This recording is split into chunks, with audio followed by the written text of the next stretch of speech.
guys எல்லாருக்கும் வணக்கம். This is Rocky, your senior.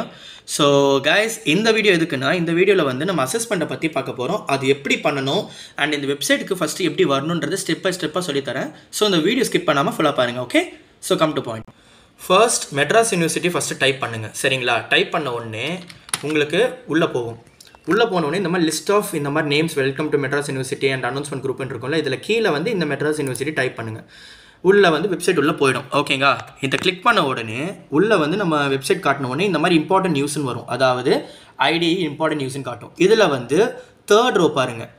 ஓகேவா? தேர்ட் ரோவில் compulsory internal assessment for A24 C24 A23 C23 A22 C22 இது எல்லா பேட்ச்லையுமே வந்து உங்களுக்கு கலந்து வந்திருக்கும். சரிங்களா? ஸோ இப்போ நெக்ஸ்ட் வர பேட்சாக இருக்கட்டும் அண்ட் அடுத்தடுத்து வர பேட்ச் எல்லாத்துலேயுமே இதில் தான் நீங்கள் பார்ப்பீங்க.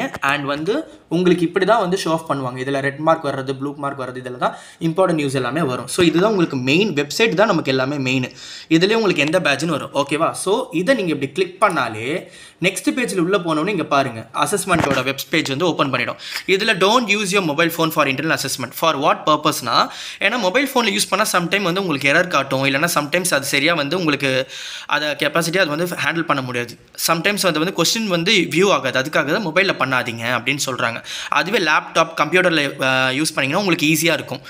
Result will be released only after the submission for internal assessment. எதுக்காக நம்ம இன்டர்னல் அசஸ்மெண்ட் பண்ணுறோன்னா, இந்த இன்டர்னல் அசஸ்மெண்ட் பண்ணாதான் நீங்கள் எழுத போகிற எக்ஸ்டர்னல் எக்ஸாம் இருக்குல்ல, தியரி பேப்பர், சம் பேப்பர், அதெல்லாம் வந்து அதோட ரிசல்ட் பப்ளிஷ் ஆகும்.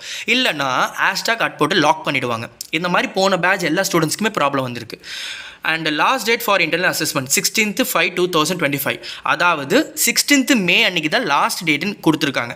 பட் சம்டைம் எக்ஸ்டெண்ட் பண்ணுவாங்க. ஸோ கவலைப்படாதீங்க. ஆனால் உங்களுக்கு 1 month வரைக்கும் டைம் இருக்குது. எப்படி பண்ணணும்னு சொல்லித்தரேன், பார்த்துக்கோங்க. Next, read the instruction carefully and agree. இதை வந்து டிக் பண்ணுங்கள். அக்ரி பண்ணிவிட்டு சப்மிட் கொடுத்தீங்கன்னா இங்கே பாருங்கள், register number and date of birth இருக்கா? இதுதான் உங்களோட வெப் பேஜ். ஓகேவா? ரெஜிஸ்டர் நம்பர்ன்றது வந்து உங்களோட என்ரோல் நம்பர். இப்போ வந்து ஒருத்தரோட என்ரோல் நம்பர் நான் போடுறேன் அண்ட் வந்து ஒருத்தவங்களோட டேட் ஆஃப் பர்த் போட்ட உடனே லாகின் பண்ணிவிடுங்க. லாகின் பண்ணிட்ட உடனே உங்களுக்கு இந்த மாதிரி வெப் பேஜ் வந்து உள்ளே ஓப்பன் ஆகிடும். ஓகேவா? இங்கே பாருங்கள், இந்த மாதிரி சப்ஜெக்ட் கோடு, எக்ஸாம் கோடு, நீங்கள் எத்தனை செமஸ்டர் எழுத போகிறீங்க இதில் காட்டும். 111 இருக்குது. Subject name. இப்போ இது வந்து இப்போது இதில் வந்து பார்த்தீங்கன்னா A24 பேட்ச். இப்போ வந்து இந்த கேண்டிடேட் வந்து பார்த்தீங்கன்னா இவங்க வந்து MBA. இப்போ இதே மாதிரி தான் எம்காம்க்கு, எம்எஸ்சிக்கு, எம்ஏக்கு, பிகாம், பிபிஏ, பிசி எல்லாத்துக்குமே வரும். இப்போ ஃபார் எக்ஸாம்பிள் இப்போ இதில் இந்த சப்ஜெக்ட் பார்த்தீங்கன்னா அசஸ்மெண்ட் 1, அசஸ்மெண்ட் 2, ஒரு சப்ஜெக்ட்டுக்கு 2 அசஸ்மெண்ட் வருது. இப்போ நான் வந்து ஒரு பாக்ஸை கிளிக் பண்ணுறேன். கிளிக் எம்ஏக்கு, பிகாம், பிபிஏ, பிசி எல்லாத்துக்குமே வரும். இப்போ ஃபார் எக்ஸாம்பிள் இப்போ இதில் இந்த சப்ஜெக்ட் பார்த்தீங்கன்னா அசஸ்மெண்ட் 1, அசஸ்மெண்ட் 2, ஒரு சப்ஜெக்ட்டுக்கு 2 அசஸ்மெண்ட் வருது. இப்போ நான் வந்து ஒரு பாக்ஸை கிளிக் பண்ணுறேன். கிளிக் பண்ண உடனே பார்த்தீங்கன்னா உங்களுக்கு MCQ கொஸ்டின் மாதிரி, அதாவது மல்டிபிள் சாய்ஸ் கொஸ்டின் மாதிரி வரும். இப்படி தான் நீங்கள் வந்து அசஸ்மெண்ட்டை நீங்கள் எழுத போகிறீங்க. ஓகேவா? இப்போ வந்து பிஜிக்குன்னா 20 கொஸ்டின்ஸ் வரும், யூஜிக்குன்னா 25 கொஸ்டின்ஸ் வரும். ஆன்சர்ஸ் இந்த மாதிரி தான் நீங்கள் டிக் பண்ணுவீங்க. டிக் பண்ணிவிட்டு நீங்கள் ஃபைனலாக சேவ் கொடுக்கணும். எந்த ஆன்சர்ஸுமே கம்ப்ளீட் பண்ணாமல் சேவ் கொடுத்தீங்கன்னா இந்த மாதிரி ஆன்சர்ஸ் இன்னும் நீங்கள் கம்ப்ளீட் பண்ணலன்னு வரணும்.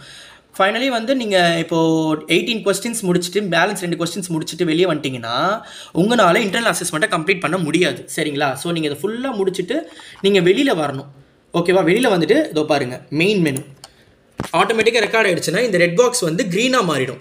புரியுதுங்களா? இப்போது ரெட் பாக்ஸ் வந்து க்ரீனாக மாறும் நீங்கள் ஃபுல்லாக கம்ப்ளீட் பண்ணது முடிச்சதுக்கப்புறம் தான். திருப்பியும் நீங்கள் போய் கிராஸ் செக் பண்ணணும்னு நினச்சிங்கன்னா அது கிராஸ் செக் பண்ண முடியாது. ஏன்னா அது வந்து ஒன்ஸ் க்ரீன் டிக் ஆகிடுச்சுன்னா உள்ளே போக அலோவ் பண்ணாது. அவ்வளோதான். அதே மாதிரி தான் இப்போ நீங்கள் 1 பாக்ஸை கம்ப்ளீட் பண்ணிட்டீங்க, 2 முடிச்சிட்டிங்களா? இப்போ நீங்கள் ஒரு 4 பாக்ஸை கம்ப்ளீட் பண்ணிவிட்டு திருப்பி நீங்கள் போயிட்டு லாக் அவுட் பண்ணிவிட்டு கூட லாகின் பண்ணிக்கலாம். இதில் வந்து இந்த ப்ளஸ் இருக்குது. ஓகேங்களா? நீங்கள் வந்து இப்போ 5 பாக்ஸ் முடிச்சுட்டு 5 பாக்ஸ் அப்புறமா முடிக்கலான்னு கேட்டிங்கன்னா முடிக்கலாம். ஆனால் இப்போ உங்களுக்கு குரூப்லேயே ஆன்சர் வந்துட்டனால நீங்கள் உட்காந்த டைம்லேயே நீங்கள் வந்து முடிச்சிருங்க. இதுக்கு டைம் லிமிட்லாம் கிடையாது. சரிங்களா? ஸோ அசஸ்மெண்ட் ரொம்ப ஈஸி தான். உங்களுக்கு 24/7 வந்து உங்களுக்கு வந்து கொடுத்துருவாங்க. அதை நீங்கள் இந்த மந்த்துக்குள்ளே முடிச்சாகணும். ஓகே? பேலன்ஸ் வந்து உங்களுக்கு வாய்ஸ் நோட்டில் எல்லாத்தையும் அனுப்புகிறேன். இவ்வளோ தான் அசஸ்மெண்ட்டு. இது எல்லாமே க்ரீன் டிக் ஆனதுக்கப்புறம் நீங்கள் வந்து லாக் அவுட் பண்ணிவிடுங்க. லாக் அவுட் பண்ணிட்டீங்கன்னா திருப்பியும் பேஜுக்கு வந்துடும். அவ்வளோதான் ப்ராசஸ். ஓகேவா? ஸோ டவுட் இருந்துச்சுன்னா நீங்கள் தாராளமாக என்னை காண்டாக்ட் பண்ணலாம். And thank you for listening my video and voice. Thank you. Bye your senior rakhi.